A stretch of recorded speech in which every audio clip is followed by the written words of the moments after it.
Well, it's finally Friday, so you know what that means. Today is my Aquatope episode 13 episode review. But you know the drill if you've been here for the last 13 weeks now. So let me get all the important stuff regarding the channel and all that stuff out of the way real quick. What I'm doing on this channel will be staying on this channel, and my Pokemon content will be on my LuriTsuN channel. And in terms of merging content with another channel or a community type of channel where it is a shared platform, I will not be doing that. If it means that I have to give up everything that I have done here, that will not be happening. That is a hardliner. That is a big no. So for anybody looking to do that at any time in the future at all, those are my terms and those will not be changing. Next up, I'm working on a brand new Pokemon challenges for my LuriTsuN channel, so if you've not checked that out yet, checked out my other two Pokemon challenges that I had previously uploaded here, go check them out over there on LuriTsuN. Next up, we are on the road to 250 subscribers by the end of the year and 1,000 by Anime Expo next summer, and if we hit break or get really close to the 1,000, I will cosplay the LuriTsuN, the full cosplay, the wig, the makeup, the shoes, everything. While it is something out of my comfort range for sure, it wouldn't be something I would mind doing if it was a big thank you for all of the amazing support.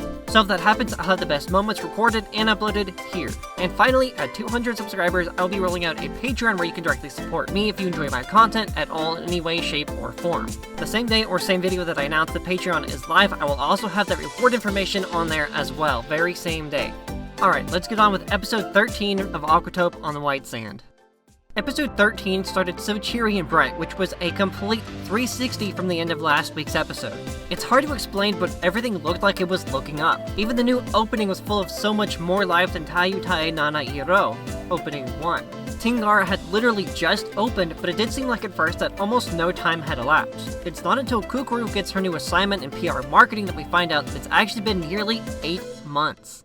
Gama Gama closed at the start of the month of September, and Fuuka had to go home to Tokyo like she promised her mother she would. However, I feel this was more to satisfy Kukuru than anyone else, even Fuuka herself.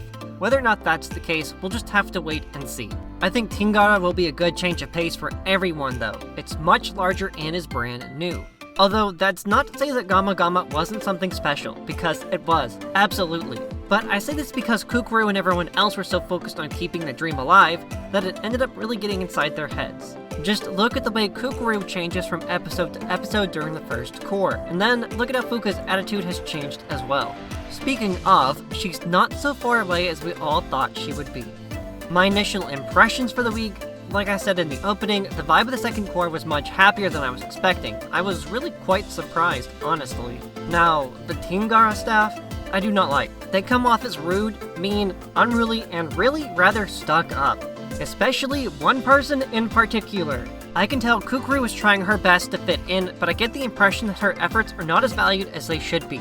The Tingara director seems like a friendly guy, and I don't sense any hostility from him. In fact, it seems to me like he has something big planned for Kukuru considering how much he seems to like her. I could certainly be wrong, but Kukuru's skills are being wasted in marketing, and now that she seems to be the lowest she could be on the food chain, I can't help but wonder why she's in marketing if the director liked her so much. What is it that he's trying to teach her? Lastly, I can't not mention Chiyu here. I'll get into her in more detail here in a moment, but to give you a general idea, she's taking complete advantage of this new situation and her role as attendant over Kukuru's role in marketing. Now, for Chiyu. Remember last week I said that I could see Kukuru being extremely apologetic to Chiyu in regards to how she treated her at Gama Gama. They had a pretty nasty exchange if you recall, and it began a steady trend of widening Kukuru's world. Personally, I thought we were done with Chiyu, but this week's episode proved me wrong, and wow, I really don't like Chiyu. She is the queen of passive aggressiveness, and her manner of speech becomes increasingly kind and much more feminine in tone than normal. The rise in pitch indicates that she's aware she has power over Kukuru now. Chiyu goes out of her way to make life hard on Kukuru while she's there in a very vengeful manner that makes me hate Chiyu. I mean, it's really not necessary the way she acts towards Kukuru and the Gama Gama staff at all. The only other character I could hate more right now is, well, no one. I get it, she worked hard and studied all she could to land such a prominent role, but had one day of training at Gama Gama and she left highly dissatisfied. She likely has no more than just a few months worth of experience with the physical duties of animal caretaking, whereas Kukuru has been working around and with the animals at Gama Gama for years. So where does Chiyu get off treating Kukuru like dirt when really she did her a favor and told her she was inexperienced during their time together at Gama Gama? While I can't defend the way that Kukuru treated Chiyu initially, I also can't defend Chiyu trying to enact her revenge for her time at Gama Gama. These two need to figure things out, and they need to do it quickly because someone is going to snap and it's not going to be pretty. Now on to Kukuru, who I literally have a page and a half for. I mean, after all, the episode really did kind of revolve around her. Kukuru is the embodiment of a dream, and I've said something similar to this for the last 12 weeks now, but I keep mentioning it because dreams are one of the biggest and most important themes of this anime. She steps into her new role, ready to continue on the path of her choosing and whichever one life ultimately takes her on. She's cheerful and bright at the start of the episode, which indicates she's ready to take on this new role at Tingara. Unfortunately, her hopes are completely dashed when she discovers she won't be an attendant to the animals, even though Tingara is absolutely massive and would benefit from having Kukuru as a senior attendant, someone well skilled and trained. Her being thrown into marketing throws a wrench into her dreams, and it's incredibly disappointing to see at first, but I just can't help but feel there's more to it. The director tells Umi when he asks about Kukuru's position in marketing that the person training her is a great person, and that Kukuru will get along just fine with him. This is not the case as we had already seen from minutes prior. They don't get along, and it really makes Kukuru kind of shrink back. In some ways, this is basically the start of a new Aquatope. New setting and new characters, new goals, everything has changed. Likewise, Fuuka is also out of the picture now, but just for now. Another notable change that many people won't have picked up on is her use of the moss form. Moss form is a polite way of speaking in Japanese, and is added on to the end of verbs. I could literally give you like an entire video on moss form and verbs and how to conjugate them and what they mean, but we're gonna save that for another date. How about that? Anyways, for example, kikimasu means to listen. So if you wanted to say I listen in polite Japanese, you would say watashi wa kikimasu. And watashi means I. It's also the feminine form of the word I, but it's also very formal. In Japanese, you want to be as polite as possible. That is, if you're not talking in conversational Japanese with, say, a friend or somebody that you know, or your family. So Kukuru's use of moss form indicates her lower position at Tingara, and now she has to be exceptionally aware of who she's addressing, because if she's impolite, if she doesn't use moss form and des at the end of the sentence, she could get into trouble. Normally you would not address your boss or a superior impolitely in the US or much of the world unless you're pretty much buddy-buddy, and the same concept applies to Japan, just on a much grander scale. So hopefully that little mini lesson there kind of gives you an idea of why she was using moss form and why it did sound different. Probably, I would imagine, some of you did pick up on that. Finally, Kukuru has shown she hasn't given up, despite her setbacks in Tingara. Towards the end of the episode, she heads down to the beach and gets lost in her thoughts, unsure if continuing on at Tingara is what's best for her. While she almost does let a few tears well up, she tells herself she can't cry and she has to be strong. She made a promise after all. What she doesn't catch at first is that someone behind her asked if she was crying, in a manner that indicates this is someone we know. Most people would not ask a stranger whose back is turned to them if they're crying or not. I'll let you guess who it is. I almost had a few tears myself.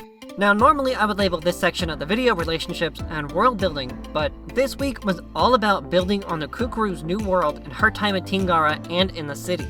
Things are different now, and she's going to have to come to terms with that. It's apparent she's trying hard, but sometimes things just don't work out the way we need them to, no matter how hard we try. But that's why we have the opportunity to find better opportunities.